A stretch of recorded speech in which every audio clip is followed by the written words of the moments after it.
ईशान जी आ गए हैं। ईशान जी प्लेलिस्ट ठीक है ना भाई? अब देख ली ना? कहीं कुछ मिसिंग हो तो बता दियो। हाँ जी सर। भूपेश गौरव आ गए। चलो, तो हेडिंग डाल लीजिएगा, सप्लाई, और इसका सेक्शन है सेक्शन 7। एक आपसे बात पूछता हूँ। आप सब बच्चों ने इनकम टैक्स पढ़ा। इनकम टैक्स क्यों लगता है? ऐसा क्या हो जाता है? What is the trigger point जिस वजह से इनकम टैक्स लग जाता है? Because you earn income. GST का ट्रिगर पॉइंट क्या है? मतलब ऐसा क्यों? क्या हो गया भाई जो जीएसटी लग जाएगा? कि क्योंकि हमने परचेज करा, जीएसटी इज ऑन परचेज, या जीएसटी इज ऑन मैन्युफैक्चर। जैसे मैं आपको बताऊं, मेरे को ये बातें करूंगा अभी थोड़ी सी। आपको पता है, प्री जीएसटी एरा याद है आपको? इस सर पहले तो वो टैक्सेस होते थे, जैसे कि अगर आप मैन्युफैक्चर करते थे, लिख लेना बेटा इसको साथ साथ, ठीक है? अगर आप मैन्युफैक्चर करते थे तो कौन सा टैक्स लगता था? Very good. तो ये ट्रिगर पॉइंट, कुछ मैन्युफैक्चर करोगे तो क्या लग जाएगा? Excise duty. देन अगर आप सर्विस प्रोवाइड करोगे तो क्या लग जाएगा? ओहो, सर्विस टैक्स। अगर आप गुड्स को बेचोगे, गुड्स आर सोल्ड, तो क्या लगता था? Sales tax. And let me tell you, आज भी कुछ कुछ चीजों पे सेल्स टैक्स है, आज भी कुछ कुछ चीजों पे एक्साइज ड्यूटी भी है। सारी बात हमने इंट्रोडक्शन में करी, लेकिन मेजॉरिटी लेवल पे हट गया, है ना? फिर अगर आप कुछ इंपोर्ट या एक्सपोर्ट करते हो तो क्या लग जाएगा? तो आप समझिए, मैं बहुत स्पेसिफिक बात कर रहा हूं। These are the events when you manufacture. जब एक्साइज ड्यूटी आप नहीं बढ़ रहे, हम लोग के टाइम पे एक्साइज ड्यूटी होता था, हमें ये सिखाया जाता था कि मैन्युफैक्चर क्या हो। क्या एक खाली पेज पे लाइन डाल देना मैन्युफैक्चर होता है? क्या कहते हो? मेरा काम ये है, मेरे पास ब्लैंक पेपर्स है और मैं वो मशीन है जो सिर्फ उसमें वाइट, उसमें लाइन डाल रहा था, बिल्कुल मैन्युफैक्चर है। क्योंकि अगर वो मार्केट में कमर्शियली अलग देखा जा रहा है, ब्लैंक अलग है, वो है मैन्युफैक्चर है। क्या आप घर में अगर कोल्ड कॉफी बना रहे हैं, या कह सकता हूं दूध से दही बनती है बेटे? कैसे बनती है? जमा देते हो आप फ्रीजर में, दूध को आपने जमा दिया फ्रीजर में तो दही बोल देते हो आप। फिर कैसे? दूध से ही दही बनानी है तो दही पहले से कैसे डल जाएगी बेटे? हाँ, बट अगर आपके सिर्फ दूध हो तो बन जाएगी? नहीं बनती।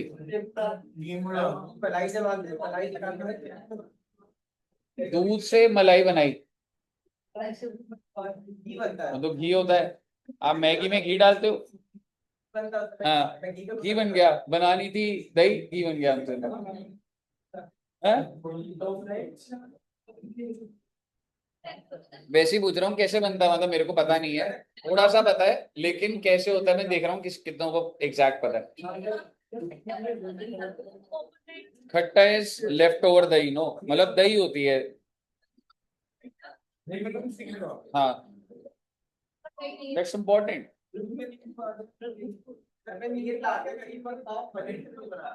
पनीर से दही।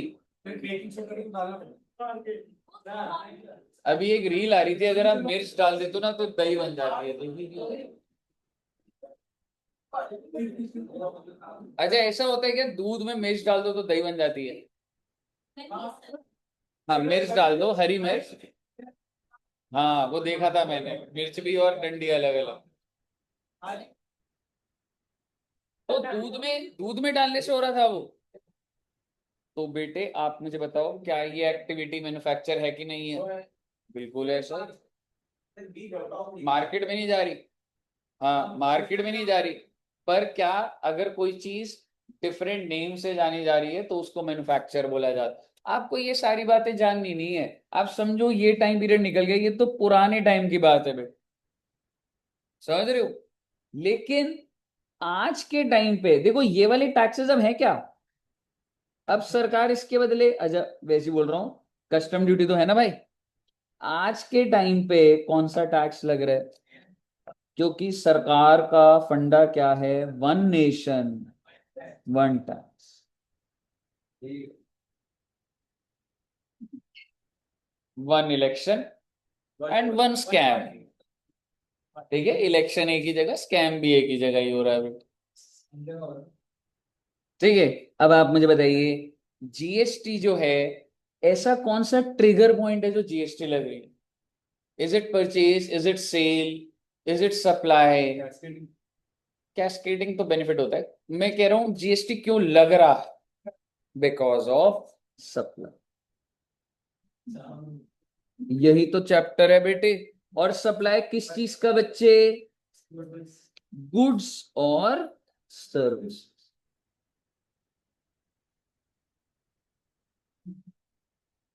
तो आप प्लीज पहले इसको नोट डाउन कर लीजिए। ये ऐसे एग्जाम के लिए रेलेवेंट नहीं है, but obviously there should be some flow कि किस तरीके से चैप्टर शुरू करा जाता है। फिर हम तो सप्लाई में तीन थे, गुड सर्विस और टू और मोर टू सर्विस। तो अभी हम वो सर्विस तो हम सेक नहीं, वो सेक्शन 8 था। वो ये कह रहा था कि अगर आप दो या उससे ज्यादा बेचते हो तो क्या होता है। तो आपने सर्विस में कुछ लिखवाया था? नहीं, कुछ भी। सर्विस में क्या है? सर्विस में क्या है, जो भी सर्विस है सर्विस पे जीएसटी लग जाएगा। ठीक है, वो गुड्स के साथ साथ सर्विस भी था। ठीक है, अब जैसे हम आपको कोचिंग क्लासेस प्रोवाइड कर रहे हैं, पर इसके साथ साथ कह सकता हूं कि आपको और भी तो सर्विसेज दी जा रही। एंटरटेनमेंट, आप बच्चों को पार्टी दी जाती है बार बार। ठीक है, तो क्या ये एंटरटेनमेंट सर्विस साथ में नहीं है ना। नहीं, अगर आपको बुक्स प्रोवाइड करी जाती हैं तो एक एजुकेशन सर्विस अलग है, बुक्स देना अलग चीज है। तो क्या वो दो चीजें नहीं हो गई, तो उस पर रेट क्या लगेगा आपके हिसाब से। आपके हिसाब से हमारे ऊपर जो जीएसटी लगेगा, वो अगर मैं आपको बुक्स दे रहा हूँ, बुक्स का रेट लगना चाहिए या एजुकेशन सर्विस का लगना चाहिए, सर्विस का लगना। ओके, बताइए क्लियर है बच्चे यहाँ तक। सर, अब मैं आपके साथ डिटेल सेक्शन 7 का पहले एक ग्राफ बना रहा हूँ, फिर उसके अंदर हम बातें लिखेंगे। बहुत अच्छा चैप्टर है बेटा, section 7। Oh my God,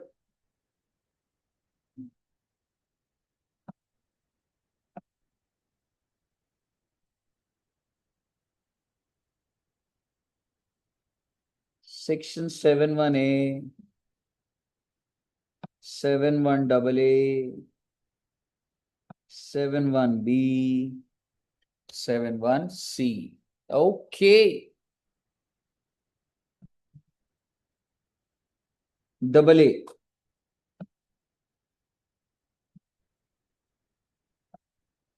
then 7(1)(A). Oh my God. Then 7(2), and then 7(3). Okay, यही तो एनालिसिस करना है भाई।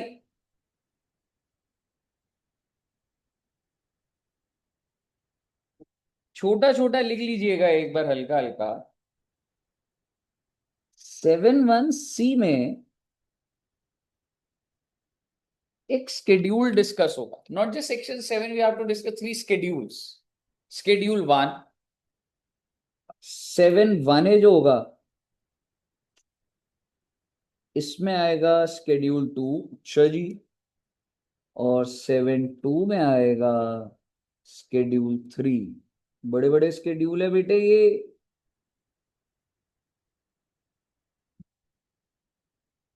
और आइए, अब हम कहानी को बढ़ाते और किस सेक्शन से शुरू करेंगे, सेक्शन 7(1)(A), जो कि ये कहता है सप्लाई इंक्लूड्स, सरकार सेक्शन 7 में सप्लाई का मतलब बता रही है। क्या आप मुझे सप्लाई का मतलब बता सकते हैं? कोई भी चीज को बेचना, सेल। बट इफ आई से एक्सचेंज, मैं आपको ये कब दूंगा, आप मेरे को अपना मोबाइल फोन दे दीजिए, क्या ये एक्सचेंज है? बिल्कुल है। क्या ये सप्लाई है? बिल्कुल है। एक्सचेंज हो गया। बार्टर, लीज पे देना, रेंट पे देना, किसी चीज का डिस्ट्रॉय हो जाना, डिस्पोज ऑफ कर देना, सारी चीजें सप्लाई। सरकार की इंटेंशन क्या है बेटे, कि इस दुनिया में जो भी एक्टिविटी है ना, इंक्लूड लिखने का मतलब होता है इंक्लूसिव है, मतलब बहुत ही ब्रॉड डेफिनेशन देना चाहते हैं। तो सप्लाई इंक्लूड्स, बहुत अच्छे से लिखवाऊंगा, sale, transfer, exchange, barter, lease, rent, और भी दो तीन नाम आ जाएंगे, डिस्पोजल। मतलब these are the different types, these are the various forms in which you sell your goods or services। ठीक है? या प्रोविजन, मतलब ऐसी प्रोविजन वर्ड लिख रहा हूं, लिखा नहीं होगा फिर भी। प्रोविजन किस चीज का है सर? प्रोविजन ऑफ गुड्स और सर्विस और बोथ। ओ माय गॉड, यानी कि आपने जो बेचा है, सेल, सिंपल लेते हैं सेल। ठीक है? किस चीज का सेल कर रहे हो आप? गुड्स का या फिर सर्विस? इसकी डेफिनेशन करनी होगी आज हम। अगर मैं जो चीज बेच रहा हूं अगर वो गुड्स ही नहीं है, अगर जो चीज मैं बेच रहा हूं वो सर्विस ही नहीं है, तो क्या सप्लाई हुआ? नहीं। सप्लाई तब होता है जब सारी कंडीशन फुलफिल हो। तो सप्लाई मींस कि सेल हुआ, एक्सचेंज हुआ, गुड्स और सर्विसेज।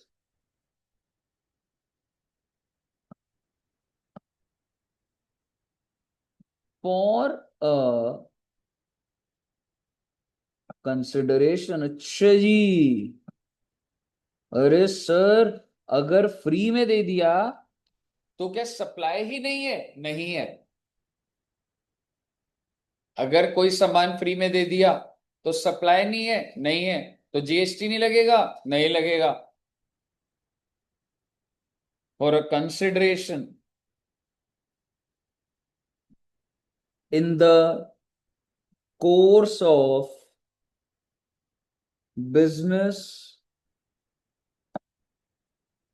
और प्रोफेशन, और इन फर्दरेंस ऑफ बिजनेस और profession, in furtherance of business of.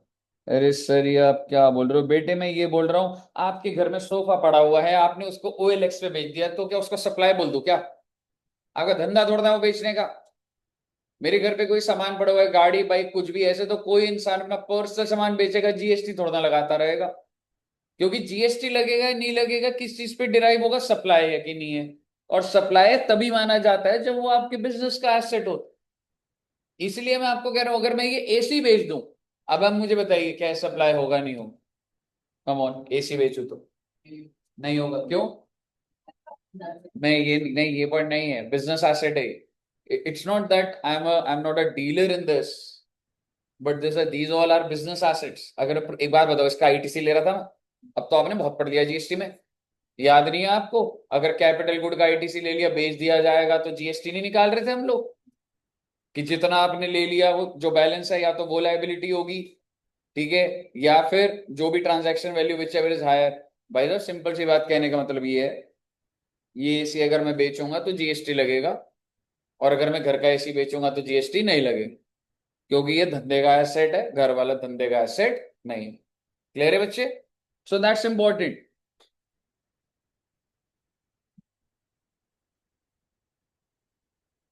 Bye a person. तो ले दे के बात इतनी है जी। बाय अ पर्सन में भी एक बंदा रजिस्टर्ड ही नहीं है, इसलिए सरकार रजिस्टर्ड पर्सन नहीं कह रही।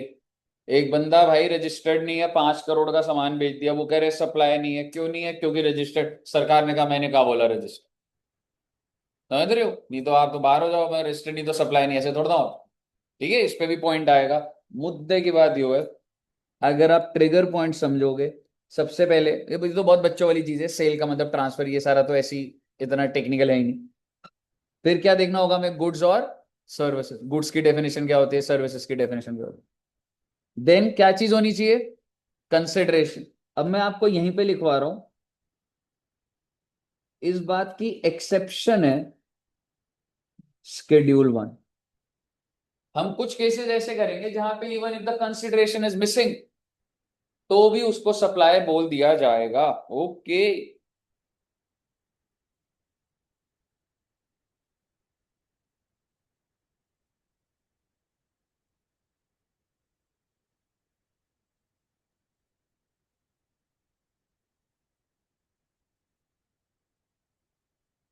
बताइए, क्लियर है बच्चे? लेकिन आई मीन टू से consideration is necessary, but consideration का एक्सेप्शन क्या है बच्चे? शेड्यूल 1। यानी कि शेड्यूल में देखेंगे कुछ केसेस जहां पे even if there is no consideration, फिर भी उसको सप्लाई बोल दिया जाए। उसके बाद fourth, in the course of business, यानी कि धंधा होना जरूर है, इसकी भी एक एक्सेप्शन है, 7(1)(b)। अरे सर ये क्या होता है? छोड़ो ना बेटे, लिख लो एक बार। बाय अ पर्सन, बहुत अच्छे से लिखवा दिया मैंने आपको, इसको नोट डाउन कर दीजिए एक बार अच्छे से।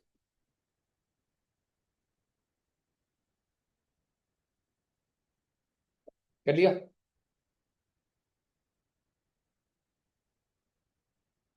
तो अब हम जैसा चल रहा है ना, वैसा ही चला लेते, जिसके अंदर सबसे पहले,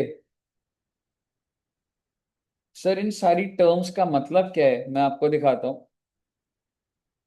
ठीक है, और फिर वो देखते हैं, जैसे छोटी छोटी बातें बोलूंगा, पहले आपको बेसिक लेवल पे समझा देता हूँ। What do you mean by sale? Sale के अंदर ना मालिक बदल जाता है। मैंने आपको एक कप बेच दिया, मैंने आपको एक कप दिया, मैंने बेच दिया, कप टूट गया, बताओ किसकी टेंशन? आपकी टेंशन है, मेरी नहीं। तो जब बेच देता हूं मैं, तो all the risk and rewards have been transfer. But transfer is something else. Goods का प्लेस ए से प्लेस बी पे जाना है ट्रांसफर। स्टॉक ट्रांसफर, मेरी एक शॉप है करोल बाग में, यहाँ पे एक्स्ट्रा कपड़े थे, मेरी कपड़े की दुकान है, मैंने वहां भेज दी। क्या मैं सेल कर रहा हूं? नहीं। Transfer from point A to point B, ये सप्लाई माना जाएगा? बिल्कुल माना जाएगा भाई। कर लेंगे इसको और डिटेल में भी, लेकिन ट्रांसफर के अंदर मालिक हो सकता है वही का वही। ठीक है बच्चे? एक्सचेंज, एक्सचेंज के अंदर क्या होता है, एक बात बताइए, मैं आपको एक कप दे रहा था, और आप में से कौन सा बच्चा मुझे अपना मोबाइल फोन देने को तैयार है in exchange of this? Anyone? नहीं, ये कप ही मिलेगा, इसमें चाय है। एनीवन?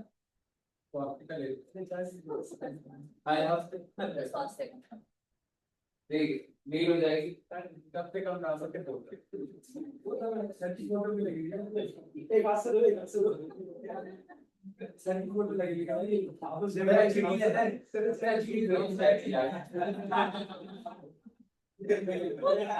पता लगे वहां पे जैसे शैंपेन वो उसको कर रहा था, ऐसे इधर ही उड़ा दी, पता लगे चाय को। हाँ, आपका फोन? नहीं नहीं, आपका फोन नहीं ले सकता वो, आप एडिटिंग का आपका जो काम है वो रह जाएगा तो। अच्छा, चार्ज के तो जरूर।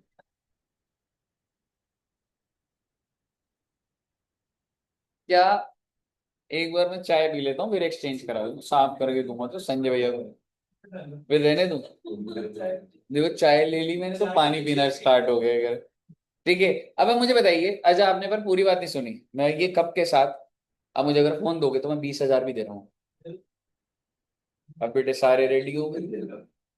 ठीक है, दिस इज कॉल्ड एक्सचेंज, जिसमें गुड्स तो एक्सचेंज हो रहा है, पर साथ में अगर डिफरेंस है तो पैसा भी हो रहा है। This is exchange. But what is barter? Barter में पैसा वैसा इन्वॉल्व नहीं होता भाई, ओनली गुड्स और सर्विस। जैसे कि, जैसे कि आपके घर में जो एसी लगा है, आप मुझे दे दीजिए। ठीक है, मैं आपको सर्विस प्रोवाइड कर दूंगा। ठीक है, कोचिंग क्लासेस की सर्विस और जो भी है, मैं आपको, आपने बोला पैसे, मैं पैसे वैसे बोल दूं, ठीक है। तो बेसिकली एक्सचेंज और बार्टर में डिफरेंस समझ आया आपको? एक्सचेंज में पैसा भी इन्वॉल्व हो सकता है साथ में, लेकिन बार्टर के अंदर प्योरली पुराने जमाने का जैसे गुड्स और सर्विसेज। लीज क्या होता है बेटे? इतना सारा पढ़ लिया तुमने, लीज अकाउंटिंग तो किराए पे देना बस, जगह को लीज देना। क्या सप्लाई होता है? क्या जो लैंडलॉर्ड है उन्होंने जब हमें जगह दिया, उन्होंने लीज पे दी है, is it supply? Is it, क्या ये लीज हो गया? हाँ। ये क्या चीज हो गई? सर्विस है ये। क्या उन्हें कंसिडरेशन मिल रही है? मिल रही है। इन द कोर्स ऑफ बिजनेस, आप बोलो सर उनका बिजनेस तो नहीं है बेटे, पर जीएसटी बोल देगा इस बात को, ठीक है। हम तभी और आगे बढ़ेंगे। एंड क्या मैं कह सकता हूँ, बाय अ पर्सन, बिल्कुल जीएसटी है जी। उसके बाद क्या है? रेंट पे दे देना। डिस्पोजल, डिस्पोजल का एग्जांपल दोगे? कंज्यूम कर लिया मतलब डिस्पोज कर दिया। आपने 5 रोटियां डिस्पोज कर दी, है ना? ब्रेकफास्ट में क्या डिस्पोज करा आपने? हैं? हैं? क्या खाया था? केलॉग्स। डिस्पोजल ऑफ केलॉग्स, है ना? मम्मी बहुत भूख लग रही है, प्लीज डिस्पोजल के लिए केलॉग्स दे दो। डिस्पोजल होता है कोई भी चीज का आग लग जाना।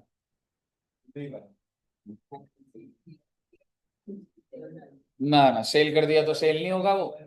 डिस्पोजल का मतलब एक फैक्ट्री है, फैक्ट्री में आग लग गई बेटे। हाँ, आपको ध्यान होगा मैंने एक रील भी बनाई थी इस पे।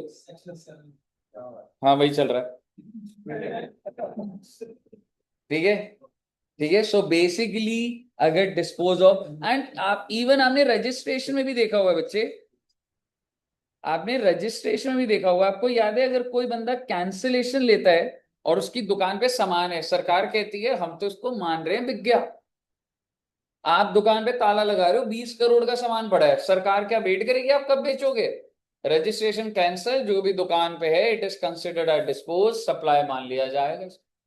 अब मुझे बताइए, तो बेसिकली ये सारी बातें मैं आपको दिखाऊंगा।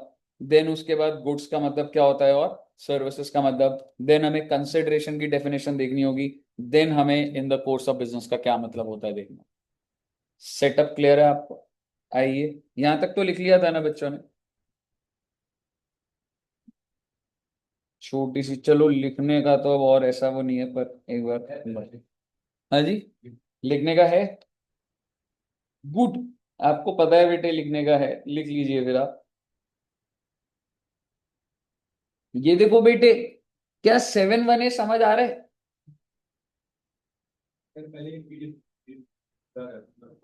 हाँ, थोड़ी सी लाइट बंद कर देते हैं, ये लाइट बंद कर देते हैं, प्रोजेक्टर के आगे।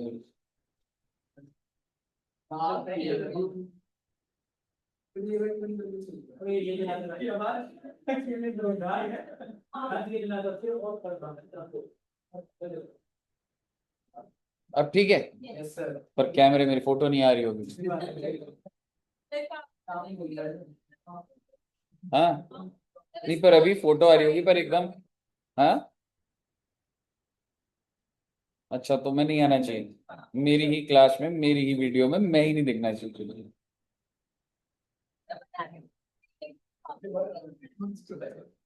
मुझे बताइए एक बार, 7 1 पढ़ लिया बच्चे?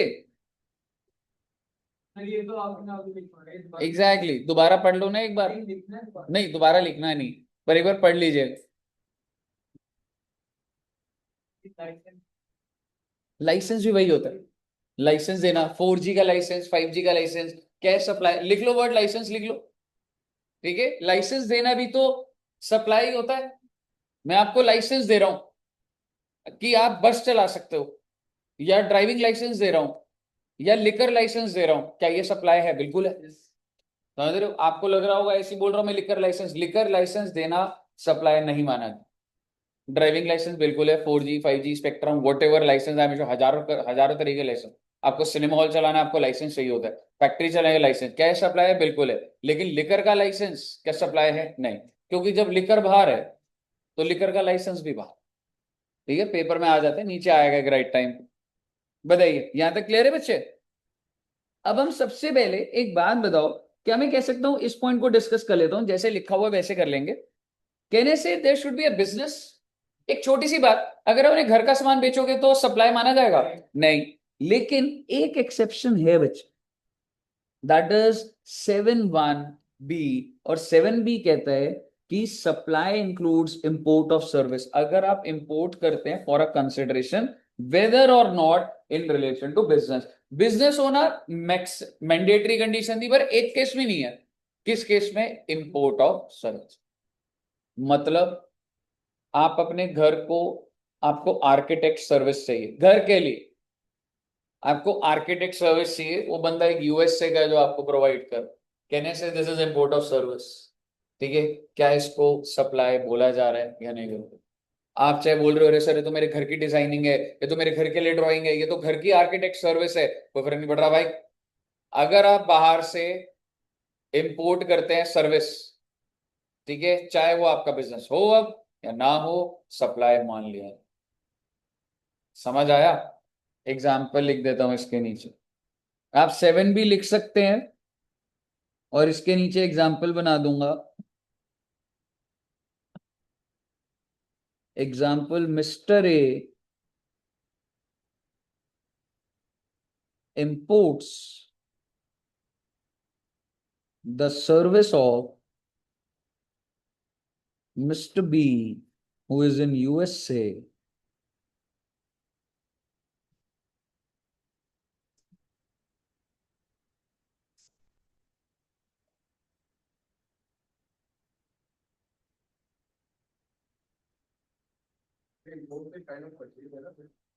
अब देख मैं उसको नहीं पकड़ूंगा, ठीक है, तो मैं जो रेसिपिएंट होता है ना उस पर आरसीएम लग जाता, तो इसको सप्लाई बोल दिया। अच्छा, आप बिल्कुल आपने एकदम वैलिड पॉइंट बोला है। अब आपको लग रहा है सर मैं तो परचेज कराएगी, ठीक है। अब एक मुझे बात बताओ, मैं उस बंदे को जो आर्किटेक्ट बाहर है उसको पकड़ूं या आपको पकड़ूं? आपको पकड़ूंगा। पहली बात मैंने बोल दिया सप्लाई। आपने कहा सर ये परचेज है, मैंने कहा नहीं ये भी सप्लाई है। आपने कहा कैसे, मैंने कहा 7(1)(b) के हिसाब से। पहली बात, अब कंप्लायंस किसको करने पड़ेंगे, वो बंदे को या आपको?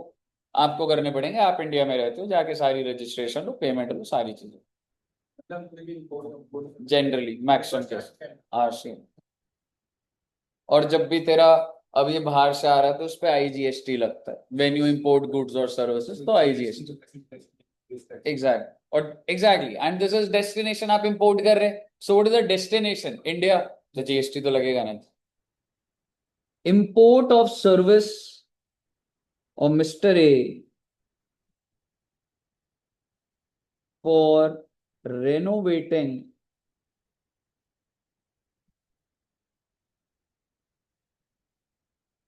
house of Mr. A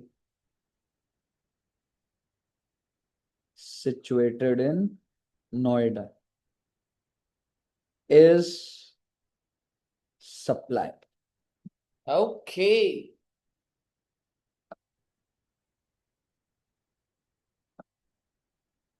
समझ आ गया ना आपको? हाँ जी। एक मिस्टर एक इंसान है, उसने सर्विस किससे ली है? मिस्टर बी यूएसए से। क्या सर्विस लिया? मेरे को रेनोवेट करना, ठीक है। तो उसको क्या और उसका घर किधर है? नोएडा में। It is considered as supply. And even though, क्या ये बिजनेस से रिलेटेड है? नहीं, ठीक है, वो भी लिख दूं क्या? है ना, is considered as supply even though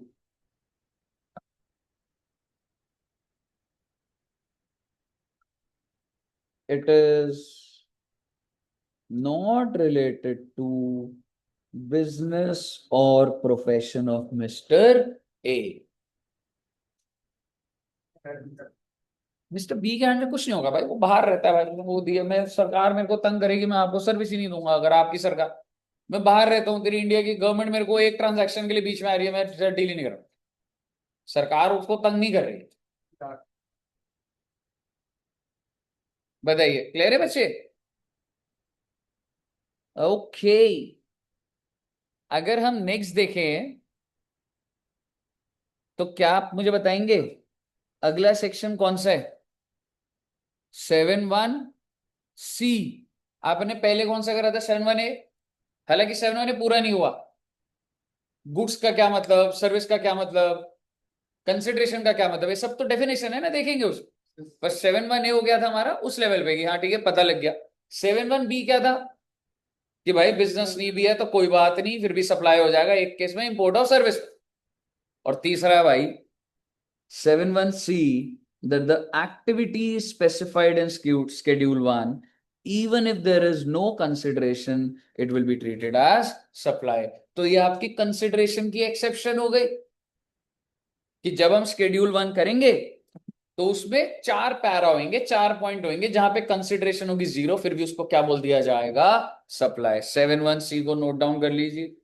हमने पढ़ना नहीं है 7(1)(c), but we should know the structure right now. 7(1) कर दिया। करना है 7(1)(a) बस क्या है मैं ऐसे बताता हूँ। एक सोसाइटी अगर अपने मेंबर को सर्विस देती है तो उसको बोला गया कि जस्ट सप्लाई। ठीक है, थ्योरेटिकल है। गुड्स का जल जाना, रिलेटिव को फ्री में गुड्स दे देना जहां पे कंसिडरेशन नहीं है, तो वो सारे आ जाएंगे। एजेंट प्रिंसिपल ने गुड्स दिए बस भेजे, सप्लाई मान लिया जाए। तेरी दुकान है, कौन सी दुकान है बता, मैगी, कितने रुपए की मैगी बेचता है, 20 रुपए की। अब अगर तेरे तेरा बड़ा भाई मैगी पॉइंट पे आए और बोले कि अरे भैया एक मैगी लगा दो, ठीक है, क्या आप उनसे पैसे लोगे, पैसे लोगे आप, ठीक है। हाँ तो अगर आपने पैसे ले लिए तो ठीक है। अब बेटे फिर मैं आया आपके पास, मैं कहा जोएब जी मैगी लगा दो एक, अब मेरे से पैसे लोगे। आप तो एग्जाम्पल आगे ही नहीं बढ़ने दे रहे। ठीक है, चलो ठीक है, आपने बोला पैसे, आपने मैगी दी, मैंने मैगी ली और मैं भाग गया बेटे, आपको पैसे मिले, पहले ही ले लोगे, ऐसे तो नहीं चल पाएगा। गिफ्ट अगर है तो सप्लाई मान लिया जाए, इसमें भी आएगा पॉइंट है। 50,000 से ऊपर का कंपनी ने सबको, ना ना वो टैक्स, इनकम टैक्स है, इतनी जल्दी समझ नहीं आएगा, बस जनरली बोल रहा हूँ। ठीक है, सबको 1-1 लाख रुपए मैंने ज्वेलरी दे दी, कंपनी ने बोला 1 लाख की ज्वेलरी दे दो, क्या ये सप्लाई है, बिल्कुल है जी, नजर है।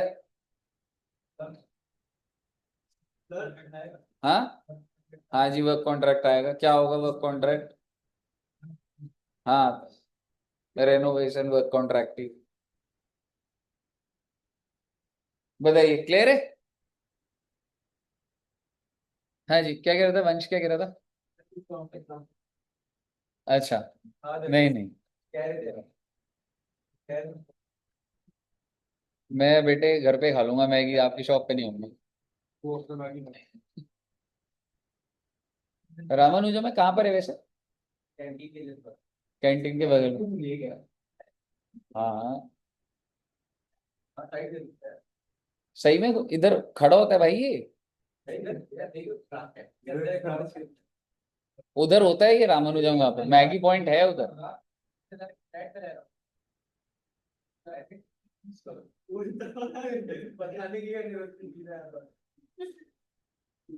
ठीक है,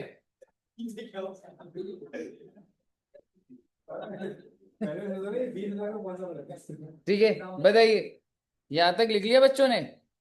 ओके, वैसे तो 7(1)(a) भी बोल देना चाहिए मुझे, आपने लिखा नहीं है।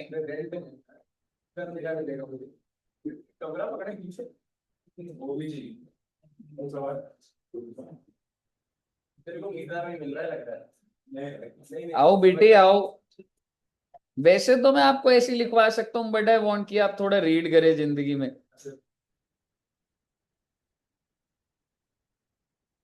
फिर आपको अच्छा लगेगा बेटे। बिल्कुल, अच्छा लगे तो बताना, नहीं लगे तो झूठ बोल देना बेटे अच्छा लग गया। 7(1), ये सेक्शन 7(1), इसको पढ़िए अब आपको अच्छा लगेगा। दिस इज 7(1)(a),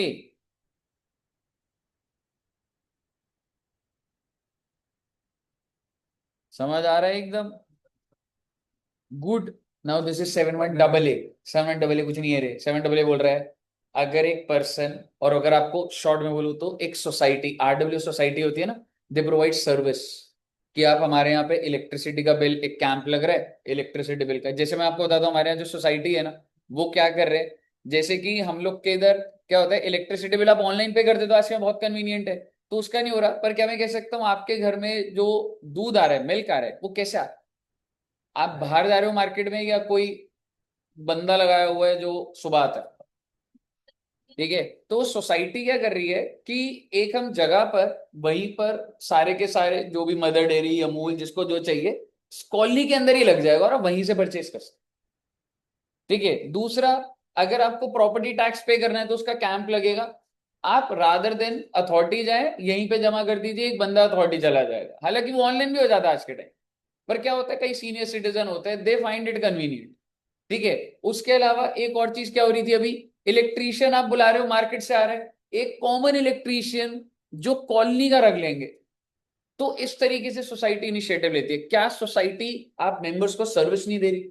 इस चीज का मैं आपसे महीने का 500 रुपये लूंगा, तो क्या एग्जैक्टली exactly, तो क्या ये सोसाइटी ने आपको सप्लाई करा है? बिल्कुल सप्लाई है। समझ रहे हो? कैमरा सिक्योरिटी वॉट एवर, मैं आपसे कुछ भी पैसा ले रहा हूं, तो क्या, तो ये चीज क्या है, 71AA। अब इसको आप पढ़ेंगे, द एक्टिविटीज और transaction by a person other than individual. तो अब एक सोसाइटी सोच सकते हैं, पर्सन अदर देन इंडिविजुअल, क्या है भी सोसाइटी, टू इट्स मेंबर और constituent of wife for cash, deferred payment और कंसिडरेशन। आप एज इट इज लिख लीजिए, 71A के नीचे जगह है तो लिख लीजिए, सिर्फ इतना ही लिख लेना।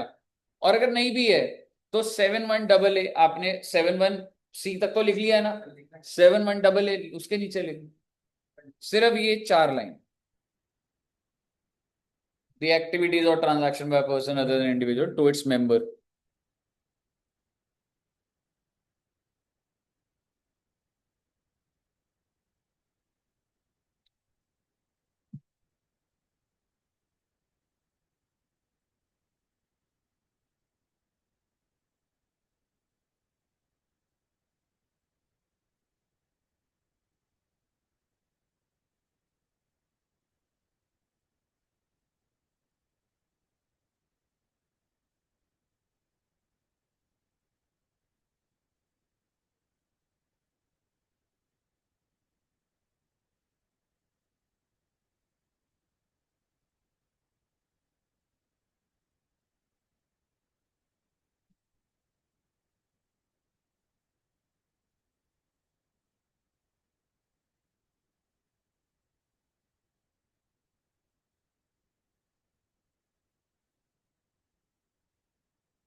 हाँ जी बच्ची, लिख लिया।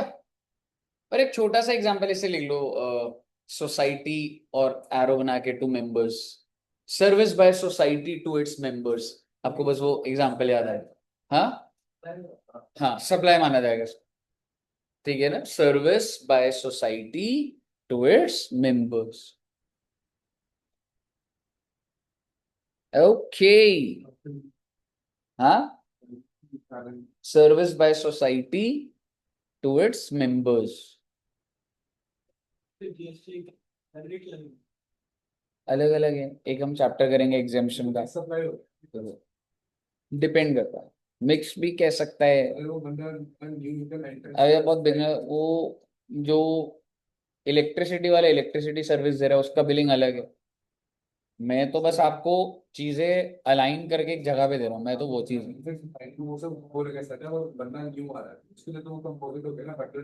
देख, अगर मैं बिजली पे करने का एक कैंप लगा रहा हूँ, ठीक है, तो बिल तो तेरे घर पे ही आ रहा है ना भाई, 1000 प्लस GST 100 रुपए, तू 1100 तो देगा ही देगा। ठीक है, मैंने बोला 10 रुपए मेरे उसमें, तो मैं तो अपने वो जो 10 रुपए की जो मैं आपको सर्विस दे रहा हूँ, तो उस पर GST चार्ज करूंगा ना अलग से। बताइए, क्लियर है बच्चे? आइए जी, आपको ध्यान है 71A लिखा था हमने इसके बाद, और उसमें क्या लिखा था आपने, शेड्यूल 2। आपको एक बात बताता हूँ, भारत देश में बहुत बड़ी कंफ्यूजन है। जैसे मैं आपसे एक चीज पूछता हूँ, आप सब बच्चे रेस्टोरेंट गए, ठीक है, रेस्टोरेंट में आपने दाल मखनी, शाही पनीर, एंड ब्रेड्स, नान, चले रोटी। नहीं, अभी जब आप उधर गए थे तो ये सारी चीजें थी। ठीक है, हाँ चलो टिक्की नहीं। ठीक है, टिक्की। वैसे कैसा था फूड उसका, सही था या नहीं था? नहीं था, नहीं था सही ना? हाँ, मतलब ऐसा तो नहीं था कि मतलब बेकार था, मतलब इतना कुछ खास केटरर मेरे को लगा था जो आता था उसकी जगह इन्हीं का ही केटर कर लेता हूँ, इनका मतलब सही नहीं था। इतना होता है कि कुछ कहो आप। मेरे को भी देख के थोड़ा लग रहा था। फाइन आप मैंने सिर्फ एक टिक्की खाई थी, मैंने नहीं। आपको क्या चीज अच्छा है? मैंने एक टिक्की खाई है बस, मैंने और कुछ नहीं, लेकिन उनकी ड्रिंक सही थी। हाँ, वो मतलब जो भी लेमन आइस और जो बना रहा था वो तो सही लग रहा था। ठीक है, पर क्या था मतलब मैंने उनका इसलिए लिया था कि उन्हीं का केटर, वो कह रहे थे कि हमारे उससे ही कर लो, तो मैंने कहा एक ही जगह पर हो जाएगा। ये बीच में क्या था, दाल भी क्या ऐसा लगता हॉस्टल का खाना लगे। अच्छा।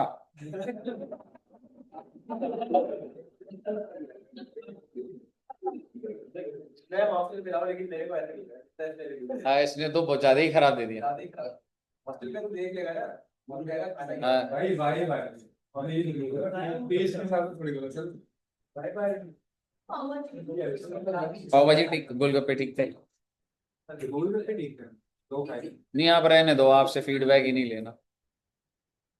ठीक है।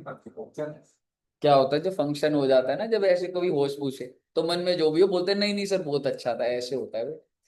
नहीं नहीं, पर जो चीज है, मेरे को भी हल्का फुल्का लग रहा था, पर ठीक है। एनीवेज, मुद्दे की बात ये है कि एक बात बताओ, अब जैसे आप रेस्टोरेंट में जा रहे हो तो वो रेस्टोरेंट वाला आपको गुड्स बेच रहा है, वो सर्विस दे रहा है। पर सर दाल मखनी तो सर गुड्स भी, एक बंदे का काम सिर्फ दाल मखनी वो पैकेट में बेचता है। ठीक है, वो गुड्स है कि सर्विस? हाँ, तो एग्जैक्टली ये कंफ्यूजन बहुत होती है। जैसे एक बात बताइए, अगर आप मान लो हेयर कट कराने जाओ, ठीक है, हेयर कट वैसे बॉयज का तो क्या होता है, आप हेयर कट ही कराते हो, लेकिन क्या मैं कह सकता हूँ कि गर्ल्स का क्या होता है भाई, वो तो कलर भी करा देती है। ठीक है, तो कलर कराते हैं, और क्या होता है, केरेटीन क्या होता है? केरेटीन, प्रोटीन। प्रोटीन तो खाना होता है, लगाते हो मतलब बालों में प्रोटीन लगता है? अच्छा,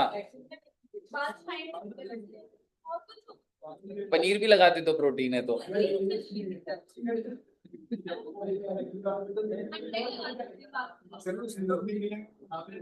हाँ, आपने भी करवाया? नहीं, लड़कों का भी होता ही होगा, आई एम श्योर। मैंने, हाँ,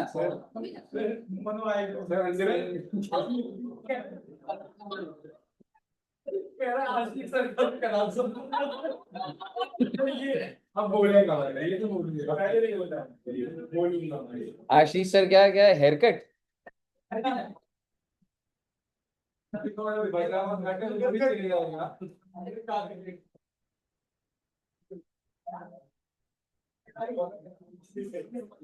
क्या होता है प्रोटीन लगाने से, क्या होता है, बाल आ जाते हैं? जो बचे हुए हैं वो बच जाते हैं। और कलर भी कराते हैं?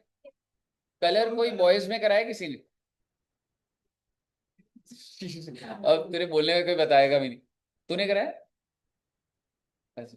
और गर्ल्स में कलर बता नहीं रहा कोई, मेरे हिसाब से तो करवाते हैं जैसे। ठीक है, कलर कह सकता हूँ क्या, कलर के अंदर भी तो वो कितने एक्सपेंसिव कलर्स होते हैं, तो वो सर्विस है या गुड्स भी बेचे जा रहे हैं?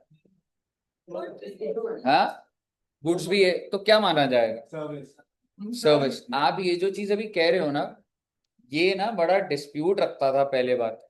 क्यों रखता था मालूम है? क्योंकि पहले ना, अगर वो चीज गुड्स होती ना तो स्टेट को पैसा मिलता था, क्योंकि अगर स्टेट कहती थी ये गुड्स है, क्योंकि अगर ये गुड्स है तो वैट लगता, और अगर सर्विस होता तो सर्विस टैक्स लगता। तो सरकार ने ना परसेंटेजेस बना रखी, और बहुत कंफ्यूजन। आप सोच के देखो, आप सलोन में जा रहे हो, अलग अलग टाइप की सर्विसेज है, कितना गुड्स कितना सर्विस, कितना कंफ्यूजन है एक ही सेक्टर में। रेस्टोरेंट में कितना हो जाएगा, बैंक्वेट्स में कितना हो जाएगा। ठीक है, तो सरकार ने बोला भाई हम इस बार बताएंगे, नया एक्ट आ रहा है, ठीक है, जीएसटी आ रहा है, हम बता देंगे जहां जहां पे गुड्स और सर्विस साथ में है, हम बता देंगे this is supply of goods या फिर सप्लाई ऑफ सर्विस। अब आप बोलोगे सर आज के टाइम पे क्या फर्क पड़ जाएगा, लगना तो जीएसटी है। बेटे कोडिंग नंबर होता है, सर्विस है तो उसका कोड सेट अलग होता है, गुड्स का कोड सेट अलग होता है, रेट अलग हो जाएगा बच्चे। तो अभी भी चाहे ठीक है मिल तो दोनों को आधा आधा रहे, लेकिन क्लैरिटी तो होनी चाहिए। तो ये क्लैरिटी सेक्शन 7(1)(a) देता है। और वो ये कहते हैं कि हमारे पास इतना मार्केट में एक्सपीरियंस है कि जहां पे गुड्स और सर्विस होते हैं हम बता देंगे। एक शेड्यूल बनाया इन्होंने शेड्यूल 2, जो कि ये बता देगा whether this is supply of goods और सप्लाई ऑफ सर्विसेज। अब आप 7(1)(a) को पढ़िए। Where certain activities constitute supply in accordance with सब 7(1), वो कह रहा है भाई ऊपर के हिसाब से सप्लाई तो है। अब सवाल ये है दे shall be treated either as supply of goods or supply of service as per which schedule, schedule 2 as it is 7(1)(a) के नीचे लिख। आपने बना रखा है तो ठीक है, नहीं तो 7(1)(a) के नीचे एज इट इज लिख लो और शेड्यूल 2 को बॉक्स में कर लो। मुद्दे की बात ये शेड्यूल 2 बता देगा। हम जब करेंगे तो पूरा डिटेल करेंगे, पर आपको 7(1)(a) पता होना चाहिए। पूरा लाइन लिखनी है 7(1)(a) में। 7(1)(a) पूरा लिखना। वो 7(1) क्लॉज ए, ये 7(1)(a) लॉ की बातें होती हैं।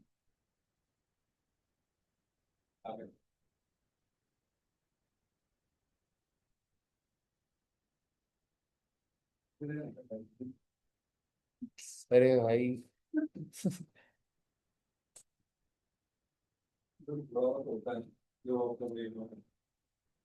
बहुत ज्यादा आराम हो गया तुम्हारा तो।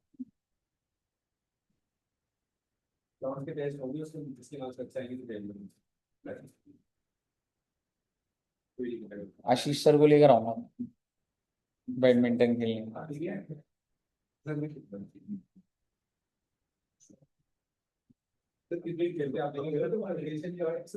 तो बहुत रन मारे थे सर, हर बॉलर को मैं बहुत रन मारे। हाँ जी जोएब जी, लिख लिया आपने? All clear?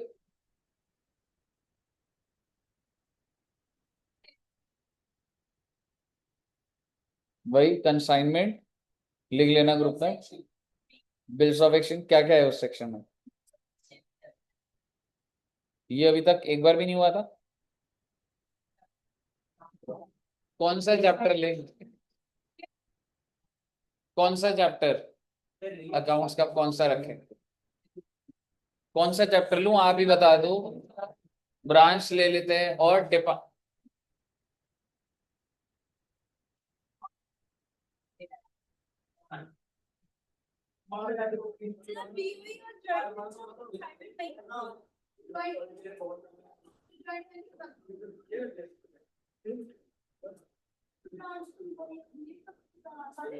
पार्टनरशिप ले लेता हूँ।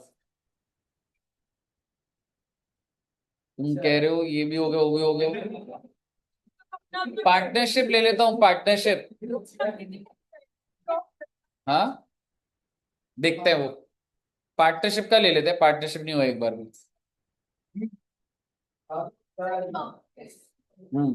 अच्छा एक बात बताइए 7(1)(a) हो गया?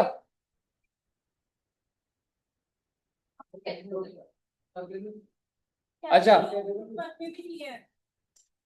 चलो अभी लगाएंगे दिमाग। अब मुझे एक बात बताइए, आपके नोट्स बनवा रहा हूँ अच्छे से। आपने 7(1)(a) के साथ में क्या लिखा हुआ था? 7(2), 7(2)। 7(2) बताता है भाई नेगेटिव लिस्ट। अरे सर नेगेटिव का मतलब, नेगेटिव का मतलब ये चीजों पे इसको सप्लाई नहीं माना जाएगा, जीएसटी नहीं लगेगी। आपको मैं एक चीज बताता हूं,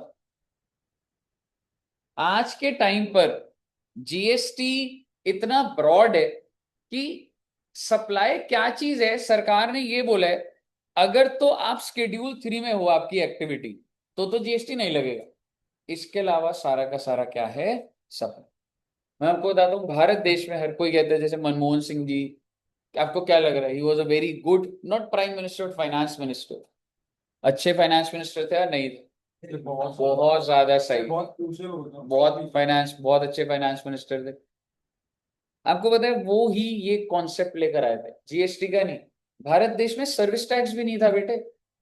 भारत देश में 1994, ठीक है, उस टाइम आपको जानना जरूरी है, 1994 तक सिर्फ गुड्स के ऊपर ही टैक्स होता, इनकम टैक्स होता था, और अगर सामान दिख रहा है ना तो टैक्स लगा। सर्विस पे कोई टैक्स ही नहीं। मतलब अगर मैं आपको इंश्योरेंस बेच रहा हूं, कोई टैक्स।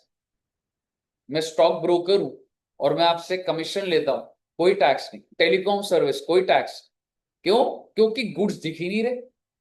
तो Manmohan Singh ji first time service tax लेकर आए थे इन तीन सर्विस।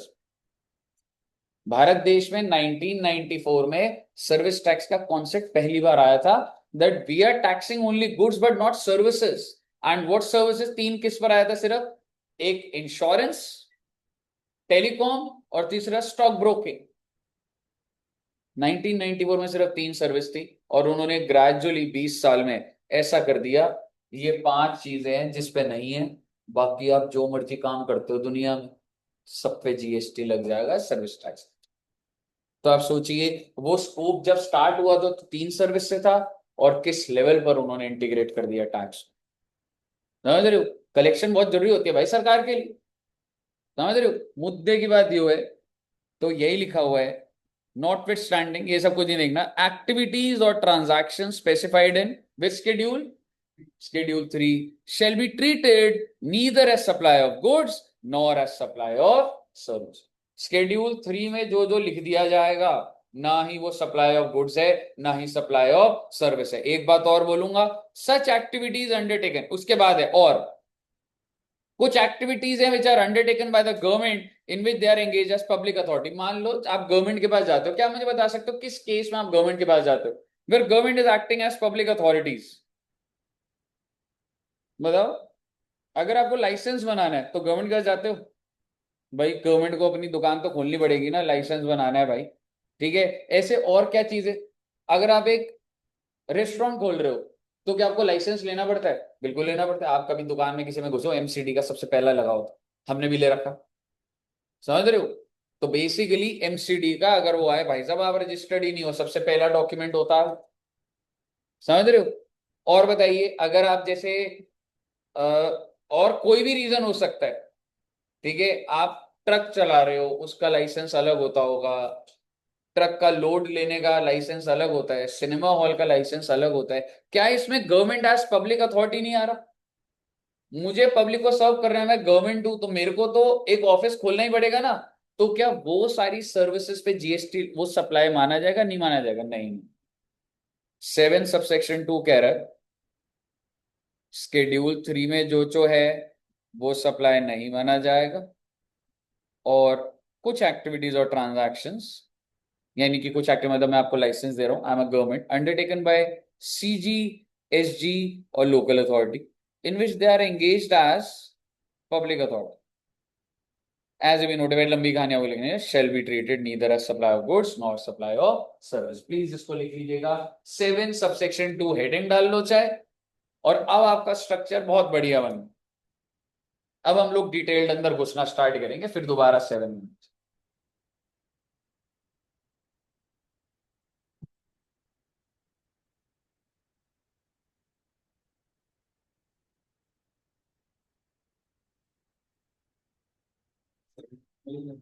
7 सबसेक्शन 2।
है जी बच्चों, नोट कर लिया?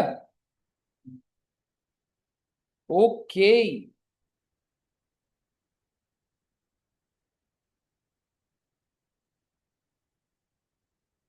हटा दूं?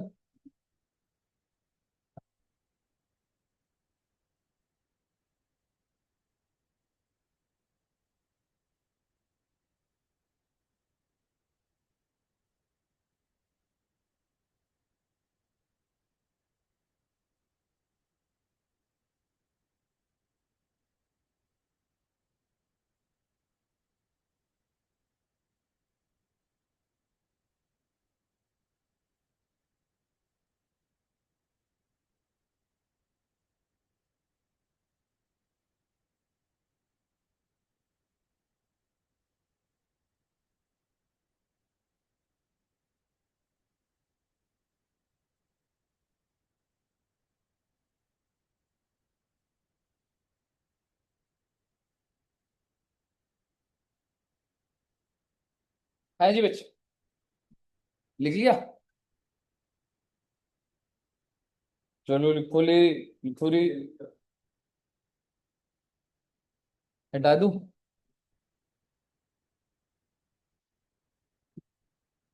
सेवन सबसेक्शन 3 का कुछ नहीं करना रे। आइए जी, ये सारा टेबल अब आपको समझ आ जाएगा। ठीक है, इसके ऊपर दोबारा टाइम नहीं लगा रहा मैं। ये सारी बातें आपको समझ आएंगी। आइए अब जरा गुड्स की डेफिनेशन देखते हैं। भाई साहब बात इतनी है, अगर मैं आपको जो चीज बेच रहा हूं, बेचने का मतलब सेल, अगर वो गुड्स है तो सप्लाई माना जाएगा, सर्विस है तो सप्लाई माना जाएगा। पर अगर मैं जो आपको बेच रहा हूँ ना ही वो गुड्स है ना ही वो सर्विस है, सप्लाई माना जाएगा। और अगर सप्लाई नहीं माना जाएगा तो जीएसटी नहीं लगेगा। जैसे कि अगर मैं कैश को एक जगह से दूसरी जगह रख दूं, क्या ये कैश गुड्स होता है क्या? Answer is no. बना बनाया घर आपको बेच रहा हूं, क्या वो गुड्स है? डेफिनेशन देखना पड़ेगा, कंक्लूजन दे रहा हूं नो। ठीक है, आइए गुड्स की definition. Goods means every kind of movable property. ओहो, यानी कि जो भी मूवेबल है वो क्या हो जाएगा? और जरा सर्विस में देखना, एनीथिंग, यानी कि इमूवेबल प्रॉपर्टी सर्विस। जी, बिल्कुल करेक्ट इंटरप्रिटेशन है जी। मूवेबल है तो गुड्स, इमूवेबल है तो सर्विस। मतलब मूवेबल है तो गुड्स और इमूवेबल है तो सर्विस। बिल्कुल। लेकिन बनी बनाई बिल्डिंग है तो वो शेड्यूल 3 में लिखा है कि उसको सप्लाई नहीं माना जाए। अब एक चीज समझो, मैं आपको दिखा रहा हूं एक खाली खाली प्लॉट है, और मैं कह रहा हूं यहाँ पे भाई साहब 15 फ्लोर की बहुत बड़े अच्छा टावर बनने वाला है, कॉम्प्लेक्स बनेगा, क्रिकेट का ग्राउंड होगा, बैडमिंटन का ग्राउंड होगा, सारी चीजें होंगी। और मैंने कहा आपको क्या करना है, 2 साल में बनेगा, 20-20 लाख करके आपने हर महीने देने हैं। ठीक है, क्या इस चीज पे जीएसटी होता है? बिल्कुल होता है, ये चीज पे जीएसटी है। पर अगर जब प्लॉट बन गया, और मैं आपको दिखा रहा हूं, आ जाओ, ये देखो पूरा रेडी टू मूव इन है, अभी पेमेंट करो कल से आ जाओ, क्या इस चीज पे जीएसटी? नहीं, इस पे नहीं है। बने बनाए आप जिस घर में रह रहे हो आप उसको बेचोगे, उस पर जीएसटी नहीं है। लेकिन अगर आप धीरे धीरे बना रहे हो, कोई कॉन्ट्रैक्टर बना के थोड़ी थोड़ी पेमेंट लिए जा रहा है, उस पर जीएसटी। ठीक है, जनरली बता रहा हूं, आप पहले आप इसके अंदर ट्रैक मत डालिएगा, जनरली समझो। ठीक है, एक बात बताओ, डीएलएफ जो है उसका तो धंधा ही यही है। डीएलएफ के टावर में एक प्लॉट बेच रहा है, वो आपको 6 करोड़ का, आपने ले लिया 6 करोड़। आप मुझे बताओ कि डीएलएफ जीएसटी चार्ज करेगा? नहीं करेगा। लेकिन अगर वो खाली मैदान होता और मैं आपसे थोड़े थोड़े पैसे करके ले रहा होता, तो मैं जीएसटी चार्ज करके लूंगा, क्योंकि इसी को वर्क कॉन्ट्रैक्ट सर्विस बोला जाता है। समझ रहे हो? तो आपका जीएसटी लगता है। मुद्दे की बात अभी ये नहीं है, मुद्दे की बात है पहले गुड्स की डेफिनेशन देखना। Goods means every kind of movable property except money and secure. भाई साहब मैं शेयर बेच रहा हूँ, मैं डिवेंचर बेच रहा हूँ, क्या सर उस पे उसको गुड्स बोला जा रहा है? नहीं बोला जा रहा। तो उस पे क्या जीएसटी लगेगा? नहीं लगेगा। आगे देखिएगा, पर क्या चीजें इंक्लूड हो गई एक्शनेबल क्लेम? क्या होता है एक्शनेबल क्लेम?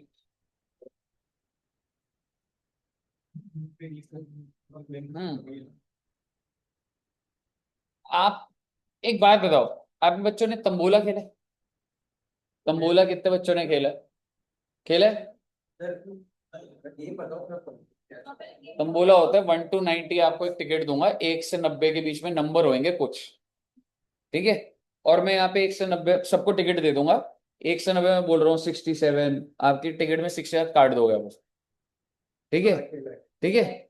तो जो भी जीत जाएगा उसको 5,000 रुपये मिलेंगे। और मान लो आलोक जी आप जीत गए, तो क्या मैं कह सकता हूँ ये क्यों जीता? ये इसके टिकट के बेसिस पे क्लेम है ना इसका। क्या ये जीता 5,000, तू मांग सकता है 5,000? नहीं। क्यों? क्योंकि वो जो एक्शनेबल क्लेम, जो पेपर जिसकी वजह से इसको क्लेम मिल रहा है वो टिकट है। ऐसी फिक्स डिपॉजिट, बिल रिसीवेबल, ठीक है? तो ये सारी चीजें क्या होती है? Actionable claim. हाँ, लॉटरी टिकट्स, ठीक है? आप कभी जैसे कार्निवल में जाते हो स्कूल के या वैसे, तो उसपे भी तो होता था कि जब आप स्कूल जाते थे तो एंड में वो नहीं निकलता था लकी ड्रॉ, ठीक है? तो एक बार इनाया का भी निकला था, जब फर्स्ट टाइम था, मैंने आपको बताया था, तो हम लोग गए भी नहीं थे, ठीक है? और मतलब कि कॉल आया कि इनाया का कार्निवल में, जैसे दिसंबर में होता है विंटर कार्निवल, तो उसमें आप जीत गए हो। मैंने कहा क्या ही जीते होंगे, छोड़ो, ठीक है? उन्होंने कहा माइक्रोवेव जीत गया, ठीक है? तो बेटे मैं उस टाइम क्लास में था, ठीक है? क्या लगता है आपको? ठीक है, क्लास में था, या मतलब आखिरी क्लास थी या जो भी था, ठीक है? तो फिर मैं, मेरे को लगा यार इनाया तो मतलब कहते हैं कि बेटी एकदम लक्ष्मी होती है। मैं कहा ये तो गई भी नहीं, इसके नाम पे जो टिकट थी माइक्रोवेव आ गया। पहले मैंने घर जाके बहुत ब्लेसिंग दी पहले, आप गए भी नहीं। और सर, तो और फिर ना, मतलब ये था मुझे वापस भी आना था शायद से। मैंने कहा कि मैंने अपने फादर को भी बोल दिया था कि मैं उधर जाता हूँ, टिकट उधर दिखाऊंगा, ठीक है? और घर में पता लगा था टिकट खो गई, ठीक है? क्योंकि कार्निवल की टिकट थी, हमने ले ली थी, कौन संभाल के रख, ठीक है? तो घर में था कि टिकट खो गई, ठीक है? पर आप मुझे बताइए क्या ट्राई करना चाहिए फिर भी जाके, ठीक है? तो मैंने फिर सोचा कि मेरे को तो जाना ही पड़ेगा, कन्विंस करना पड़ेगा, ठीक है? मैं सोच के भी जा रहा था, चाहता है, ठीक है, बोलूंगा हमारे घर में माइक्रोवेव भी नहीं है, ठीक है? और वो जीती है तो गया। तो जब उधर गए ना, तो इनाया की जो क्लास टीचर थी वो भी सामने आई, ठीक है? तो मैं ना पेरेंट टीचर मीटिंग में ना 10 में से 6 में तो नहीं जाता था, क्योंकि मेरा ऑफिस होता था, मैं ऐसे बोलता था मैम। तो उस दिन वर्किंग डे था, तो थर्सडे फ्राइडे होगा, तो मेरे को खुद ही लगा कि मैम सोच रही होंगी वैसे तो पेरेंट टीचर मीटिंग पे आते नहीं है, ठीक है? वर्किंग डे पर आ गए। तो मैंने उन्हें बोला ma'am Inaya has one microwave. कह रहे वेरी गुड। ठीक है। तो मैंने कहा but ma'am there is one problem, we loss the ticket. कह रहे कोई बात नहीं, आप जाइए ऑफिस में, एक वो लिख देना एनओसी या कुछ है वो, ठीक है? ठीक है, तो मैं ऑफिस में गया, मैंने कहा इनाया जीती है, ठीक है? वो कह रहे वो आपकी क्लास में जो एक इनाया वो अलग है, वो जो जीती है वो दूसरी क्लास वाली थी।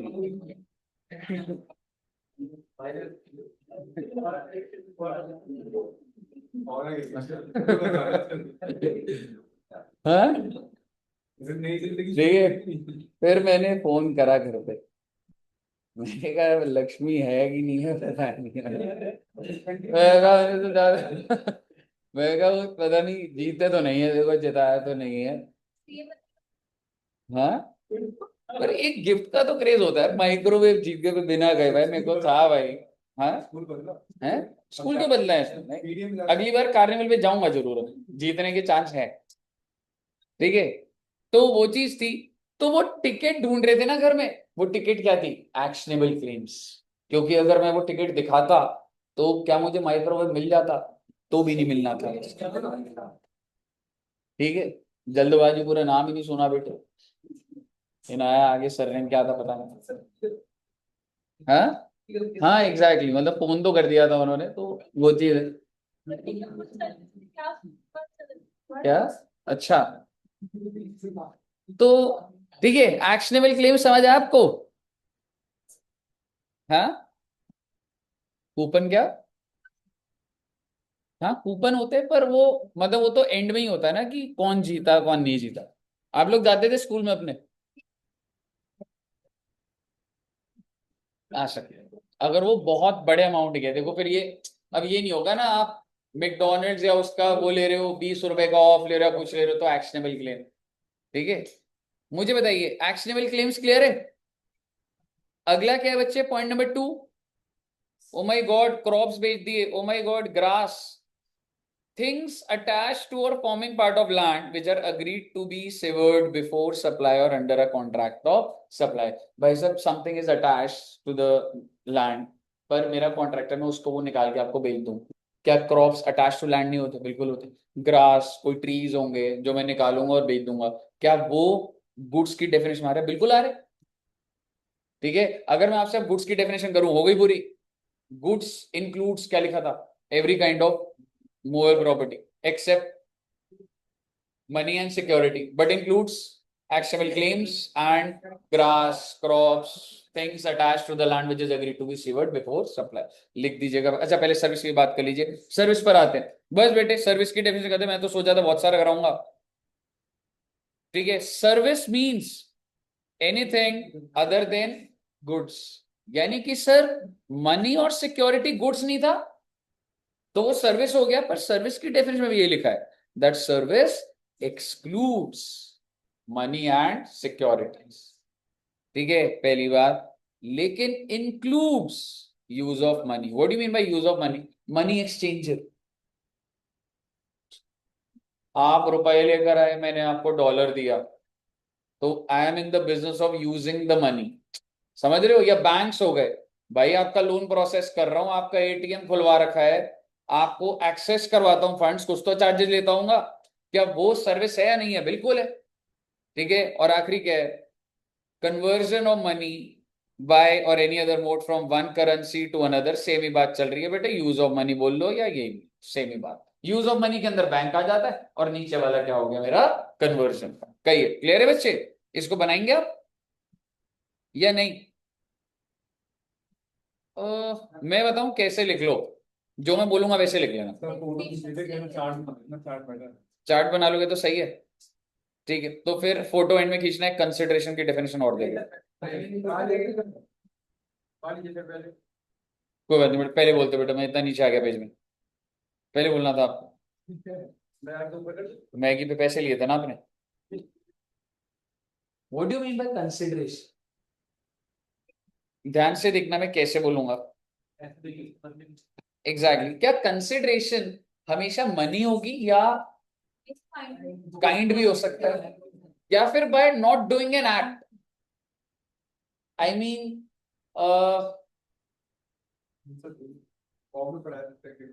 हाँ फॉरबेरेंस टू एक्ट, या ये काफी डिटेल में बात कर रही है मेरे को इसकी, पर एक बार ठीक है एक ऐसे देखते हैं, आ जाऊंगा नेचुरली, आ जाऊंगा उस चीज पे। कंसिडरेशन क्या होता है? It is payment in money और अदरवाइज फॉर द सप्लाई। तो सबसे पहले मैंने ये वाला आपको बॉक्स कराया, कौन पेमेंट कर रहा है? जरूरी है रेसिपिएंट करे, अगर उसके ब्याह पे कोई और कर दे तो। लेकिन आपने वैल्यू ऑफ सप्लाई पढ़ लिया था, याद है आपको? वैल्यू के अंदर क्या चीज इंक्लूड नहीं करी जाती थी? Excluding subsidy received by central government और स्टेट। भाई मुझे कंसिडरेशन मिल रही है, आप मुझे 5 करोड़ दोगे, सरकार 2 करोड़ दे रही है, तो कंसिडरेशन क्या मानो? 7 करोड़? नो, 5 करोड़। क्योंकि वो 2 करोड़ पे तो जीएसटी नहीं लगेगा ना, उसको तो सप्लाई की डेफिनेशन में डालूंगा ना मैं। और अगर ये कोई अदर देन एनजीओ होता वैसे तो ले लेता भाई मैं। याद है ना वैल्यू ऑफ सप्लाई? सरकार सब्सिडी देती है तो वैल्यू में नहीं जुड़ता था, अदर देन गवर्नमेंट होता था तो जुड़ता था। ठीक है, आखिरी पॉइंट इस पे जो लिखा है फॉरबेरेंस बताऊंगा उस, तो मैं ना सीक्वेंस ऐसे बनाना चाहता हूं। अब ऐसे लिख सकते हैं, point number 1, point number 2 and point number 3। अब एक बात बताओ, मैंने यहाँ पे जब जगह ये ली थी तो 2 महीने का एडवांस दिया, 2 महीने का एडवांस मतलब हमने 3 लाख रुपए दिए, तो क्या वो कंसिडरेशन है? या जब कल को में जगह छोड़ेंगे, जब वो नोटिस में एडजस्ट होगा तब कंसिडरेशन? क्या giving in advance is also consideration? Answer is no. क्या बोल रहे हैं? Deposits to be considered as payment या consideration only when the supplier apply such deposit as consideration for the said supply। क्योंकि क्या होता है बच्चे, जब आप जगह छोड़ते हो ना, मान लो इफ यू गिव नोटिस, तो मोमेंट यू गिव नोटिस, आप उस महीने का 1 मंथ नोटिस होता है तो उसका भी रेंट पे नहीं करते। क्यों नहीं पे करते? क्योंकि ऑलरेडी उनके पास आपका पैसा पड़ा। समझ रहे हो? तो वो कंसिडरेशन कब हुआ? जब मैंने पैसे पहले दिए 2 साल पहले तब, या जब वो 1 मंथ शुरू होगा नोटिस वाला? जब वो 1 मंथ शुरू होगा। थ्योरेटिकल बात है, लेकिन हमें पॉइंट पता होना। बताइए, क्लियर है? ठीक है। अच्छा, एक ये भी चीज कर लेते, money value of an act. मतलब ये तो ये हो गया, मैं आपको फॉर्मूला दूंगा, उसके बदले आपने मुझे पूरा का पूरा अपने बिजनेस का डेटा देना। आप एग्जाम्पल इतना सही नहीं बना, लेकिन आप ये समझो, अगर फॉरबेरेंस है, फॉरबेरेंस ये होता है, जैसे सपोज करो, इस पे ना बहुत सारे एग्जाम्पल्स चल रहे हैं मेरे दिमाग में, आप इसको भी ऐसे लिख लो। इसको तो बहुत डिटेल में बताना है, ठीक है? By not doing an act या जो भी है, इसको सिर्फ अभी ऐसे ही लिख लीजिए, फिर मैं इसको डिटेल में बताऊंगा। आप मुझे बताइए, इसको नोट करोगे, फोटो खींच लोगे? तो फोटो की जरूरत आओ ना, फिर एक और चीज। नोट करते हैं। सर हो गया ना, मैं आपकी बात क्या टाइम हो गया? करता ओ माय गॉड। का मौका मिल रहा हम्म 4:28 हो गए हैं। है। चलो ठीक है, फोटो खींच लो बस, ठीक है? कंसिडरेशन की खींच लो एक बार पहले, ऐसी बना लेना, मतलब इसको ना सही लिखा हो, बना ही लो ना अभी। नहीं, बना रहे हैं। पहले वाले को नहीं आती।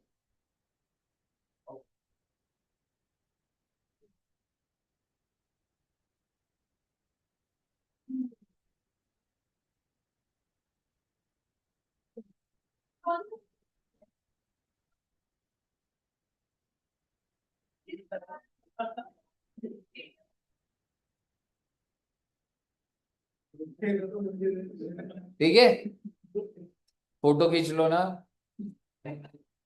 फोटो खींच ली?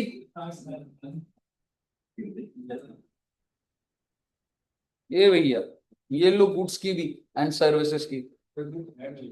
हाँ, वेरी गुड। कन्वीनियंट हो जाता है ना, बुक आप खोलोगे, पेजेस पे जाओगे। क्या ये क्लियर है बच्चे? All clear till here? तो ठीक है सर जी, इतना रखते हैं बच्चे, और नेक्स्ट क्लास में इसको आगे बढ़ाएंगे। मैं एक ऑनलाइन क्लास रखनी थी, रख नहीं पाया मैं। एक बार इन्फॉर्म करूंगा अगर आज का पॉसिबिलिटी हुई 9 बजे या 9:30 की, 9:30। चांसेस बहुत कम होंगे, बट एक बार मतलब आई कंफर्म। प्रिपरेशन में लगा नहीं, लीज वाला तो मुझे बहुत बचा होना पड़ेगा। मेरे को तुम्हें कराना है रिटर्न का, पैन और आधार अगर करवा दिया ना तो खत्म हो जाएगा। मैं कह रहा था वो